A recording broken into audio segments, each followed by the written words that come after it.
detik penangkapan pengedar jaringan internasional melalui jalur laut menggunakan speedboat di perairan pesisir Simpang Ulim, Aceh Timur. Petugas menangkap 2 tersangka berinisial HB dan FR yang merupakan seorang kurir.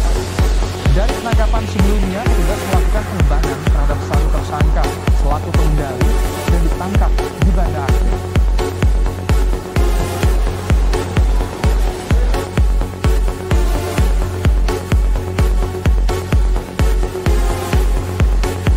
Sejauh ini polisi menyita barang bukti 220 kg narkotika jenis sabu, 200.000 butir pil ekstasi dan 47.500 butir happy five.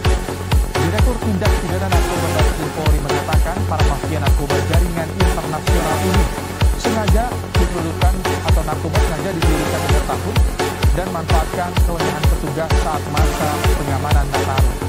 Rencananya barang haram ini akan diedarkan di sejumlah kota besar di Indonesia untuk momentum perayaan malam pergantian tahun.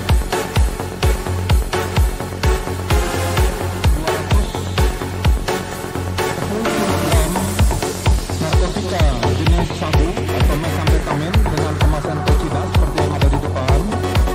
Lalu ekstasi ada 19 bungkus 100.000 butir pil ekstasi. Ya. Lalu juga ada psikotropika jenis Erimin 5. Lebih lengkap